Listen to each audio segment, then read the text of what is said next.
पे आने वाला था नेक्स्ट, क्योंकि उस पर मेरा फॉलोअप सवाल भी है। बैंक्स 3000 पॉइंट की मूव बैंक निफ्टी में गिरावट की आपने पकड़ ली है।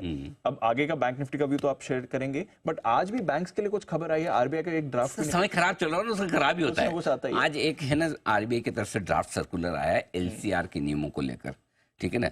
तो इसमें क्या है कि लिक्विडिटी स्टैंडर्ड्स जो हैं उनको बैंक्स को मैनेज करना है। अब आरबीआई का सर्कुलर क्या कह रहा है, बैंक्स को ये कह रहा है कि आप हाई लिक्विड एसेट्स रखिए, ठीक है, ऐसे एसेट्स रखिए जो जल्दी से बेचनी हो आप बेच पाए, राइट, ठीक है। अब सबसे ज्यादा लिक्विड क्या है, गवर्नमेंट सिक्योरिटीज, ट्रेजरी बिल्स, लेकिन अब उन पे भी उन्होंने हेयर कट डाल दिया, करेक्ट, कि अगर आप बेचने जाएंगे तो हो सकता है 5% कम नीचे बिके, इसलिए 5% का हेयर कट रखा है, जबकि ऐसा होता नहीं है, ठीक है, समझो 5%। तो पॉइंट ये है, परसेंटेज मुझे नहीं पता, लेकिन ये कि आपको हेयर कट लेना पड़ेगा, इवन गवर्नमेंट सिक्योरिटीज पे भी।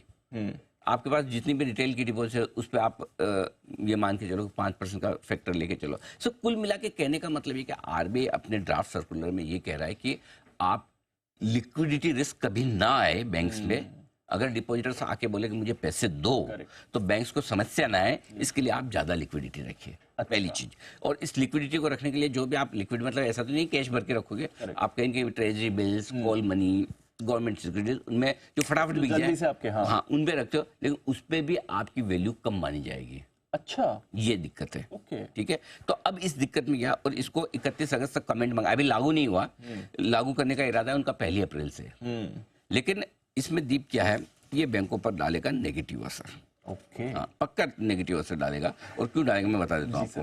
पहला, बैंक्स के NIMS, net interest margin 10-15 basis point इससे घट जाएंगे। अरे ऑलरेडी प्रेशर में। दूसरा, बैंक का मुनाफा ओवरऑल बैंक के 4 से 5% घटने का डर है।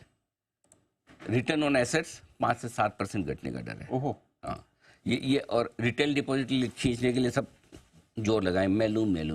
सो आई थिंक कोई IDFC, first bank, federal bank जैसे बैंक्स पे ज्यादा असर पड़ेगा। छोटे बैंक से ज्यादा, छोटे बैंक्स पे, छोटे में भी कुछ जो है उन पर ज्यादा असर पड़ने का आप डर मान के चल सकते। तो ये बैंक्स के लिए अब आई डोंट नो ये ऐसे कैसा लागू कर दिया जाएगा या थोड़ा वक्त लगेगा। आई एम श्योर बैंक इसके अगेंस्ट में बोलेंगे आरबीआई को।